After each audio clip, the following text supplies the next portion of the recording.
फरमाया गया कि वक्त आएगा कि कुछ लोगों का सैर सपाटा हज और उम्रा बन जाएगा। आज वो वक्त आ रहा है, आहिस्ता आहिस्ता।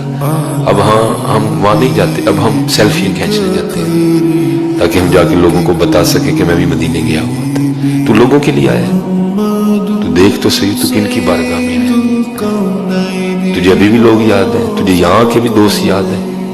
तू पल पल की तस्वीरें खींच खींच के पाकिस्तान भेज रहा है। याद रखना था जी, बड़ा वो नहीं है जिसकी गाड़ी बड़ी है, बड़ा वो नहीं है जिसका घर बड़ा है, बड़ा वो नहीं है जिसका मोबाइल महंगा है, बड़ा वो नहीं है जिसका लिबास कीमती है, बल्कि बुजुर्ग फरमाते हैं बड़ा वो है कि जिसके पास बैठने वाले को खुद छोटा ना महसूस हो। फरमाता है ज़ालिकल फौजुल अज़ीम, ये बहुत बड़ी कामयाबी है कि बंदा अल्लाह से राजी हो और अल्लाह अपने बंदे से राजी हो, तो ज़ालिकल फौजुल अज़ीम, ये बड़ी कामयाबी। हमारी जिंदगी को खा गई ये चीज कि मैं गरीब हूं तो अमीर क्यों नहीं हूं, मैं बीमार हूं तो तंदुरुस्त क्यों नहीं हूं, मेरी शोहरत कम है तो ज्यादा क्यों नहीं है। इस काश को, क्यों को हजरत अब्दुल्लाह इब्न मसूद रज़ी अल्लाह ताला अन्हु फरमाया करते थे, मेरी जुबान पे अंगारा आ जाए और जल जाए, वो इससे बेहतर है कि मैं ये कहूं कि ये काम ऐसे क्यों हुआ है। ऐसे तो नहीं हुसैन सर कटवा के नेज़ों पे चढ़ गए और आले रसूल के सीटे गए और बोटी बोटी उनके हो गई कि अल्लाह को नहीं छोड़ना, बाकी सब छोड़ देंगे। जिस उम्मत के पास करबला की तारीख हो वो उम्मत नमाज छोड़ दे, वो उम्मत झूठ बोले, शराब पी, जिना करे। जला दो अपनी तारीख को, जला दो अपनी किताबों को, जला दो अपनी मिरास को,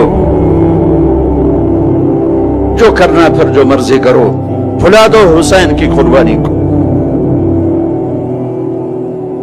ये कोई जिंदगी है जो हम गुजार रहे हैं? औरत को इज्जत दी, मकाम दिया, हर रिश्ते में, हर रूप में इसको एक आलीशान मकाम दिया कि ये खिलौना नहीं है।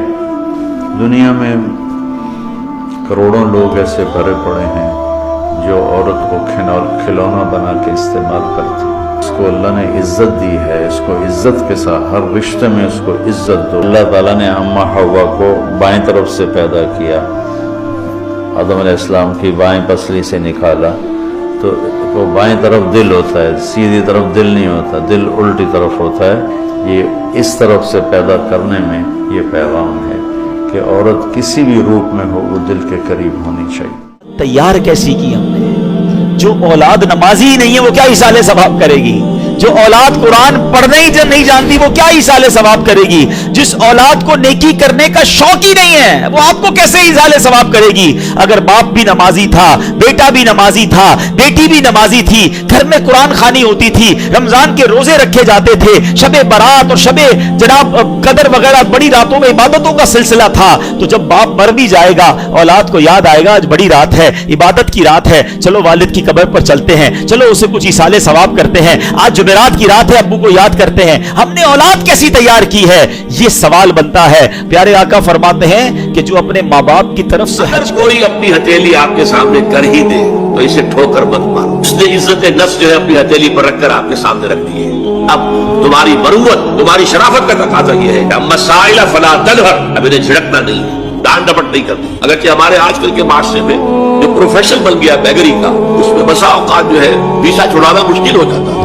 लेकिन यहाँ भी आप माजरत करें, कुछ भी करें, इसी तरीके से आप अगर नहीं देना चाहते न दें, ठीक है। कि डांटने का आपको हक नहीं है, झिड़कने का आपको हक नहीं। हम मसाइला फला तनहर, बल्कि ये भी आया एक हदीस में कि तुम दो, कुछ न कुछ दो, साइल का हाथ खाली न लौटाओ। यहां तक एक हदीस में अल्फाज हैं, साइल को जरूर दो, खा वो घोड़े पर सवार होकर तुम्हारे पास आया। घोड़े पर सवार होकर आने वाला जो है वो तो साहिब इज्जत, साहिब हैसियत इंसान होता था ना। लेकिन तुम्हें क्या मालूम अंदरूनी तौर पर उसकी क्या कैफियत है और उससे सूरत हाल से वो अचानक दो चार हो गया है।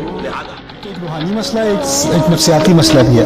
नफ्सियाती मसला ये है कि बचपन से ना हमें हर चीज़ के बारे में गिल्ट किया जा रहा है। तुमने ये गलत किया, ये गलत किया, ये गलत किया, अल्लाह तुम्हें कभी माफ़ नहीं करेगा, ऐसा करेगा, ऐसा होगा, वैसा होगा, फलाने ने तो इतनी नमाज़ें पढ़ी फिर भी पता नहीं अल्लाह कबूल करेगा कि नहीं, और ये फिर भी अल्लाह कबूल करेगा कि नहीं, फिर भी अल्लाह खुश है कि नहीं। ये बार बार अल्लाह के बारे में जो बदगुमानी है ना, ये हमारे कल्चर का हिस्सा बन गई है और इस वजह से हमारी रूहानियत पर भी असर पड़ा है। और तारा के बाद अना इंद ज़न्नी अब्दी भी, जैसा मेरा चार पैसे हमारे आ जाए हम अपनी औकात को ही भूल जाते हैं। हम तकब्बुर करने लगते हैं, हम बंदे को बंदा नहीं समझते। 4 पैसे आ जाए, गाड़ी आ जाए, कोई और चीज आ जाए, अपनी औकात को भूल जाते हैं, औकात से बाहर हो जाते हैं। और एक बात मेरी याद रखो, जब बंदा औकात से बाहर हो जाता है फिर अल्लाह ताला औकात याद भी करवा देता है। वो मालिक है यार, एक पल में चाहे बादशाह को पकड़ के फकीर बना दे, फकीर को पकड़ के बादशाह बना दे। वह तो इज्जत मंतशा व तो जिल्ल मंतशा बियदिकल खैर इन्नका अला कुल्ली शै। इंसान को अपनी औकात नहीं भूलनी चाहिए। अपनी आंखों की हिफाजत करो, अपने कानों की हिफाजत करो, अपने दिल की हिफाजत करो, अपनी सोचों की हिफाजत करो, और हो जाए तो सच्चे दिल से माफी मांग लेना। हमें कैसे पता चले हमारे अंदर ईमान है कि नहीं है? तो मेरे आका सल्लल्लाहु अलैहि वसल्लम ने बड़ा जामे और मुख्तसर जवाब दिया। फरमाया मेरे सहाबा, जब तुम्हें नेकी अच्छी लगने लगे और गुनाह बुरा लगने लगे, समझ आना दौलत ईमान मौजूद है। और जब अच्छाई बुराई की तमीज खत्म हो जाए तो फिर अंदर क्या। एक बात कहने लगा हूं, एक बंदा बीमार हो जाता है, डॉक्टर के पास जाता है, डॉक्टर इसको चेकअप करके कहता है सूफी साहब तुसी छोटा गोश्त छाड़ दियो, मिठा खाना छाड़ दियो, तो तुसी नमक खाना छाड़ दियो। क्यों जी, छोड़ देते हैं कि नहीं छोड़ देते? अच्छा, आप में से कोई मुझे बतलाएगा ये छोटा गोश्त हलाल है कि हराम है? मीठा, नमक। यार डॉक्टर के कहे से हलाल छोड़ देता है, नबी के कहे से हराम नहीं छोड़। तो फिर अल्लाह ज़्यादा याद आता है। जब आप हार्ट ब्रोकन हो, कोई मसले मसाइल हो, तो फिर अल्लाह ताला की तरफ बंदा ज़्यादा रुजू करता है। इसीलिए आप अपनी हर ज़रूरत के लिए अल्लाह ताला की तरफ रुजू करें, लेकिन इस बात को जहन में रखें कि अगर अल्लाह ताला आपकी कुछ चीज़ें नहीं सुन रहे तो फिर आप और तसल्ली में आ जाए, क्योंकि अब इंटरवीन किसने किया? मास्टर ने किया। अब ख्वाहिश उसकी है, उसके आगे तो फिर तो मेरे ख्याल से हमें ज़्यादा खुश होना चाहिए। इब्ने कय्यम ने ये कहा ना कि जब मैं अल्लाह से दुआ करूं और वो कबूल हो जाए तो मैं खुश होता हूँ, लेकिन जब मैं अल्लाह से दुआ करूं और वो ना कबूल हो तो मैं डबल खुश होता हूँ।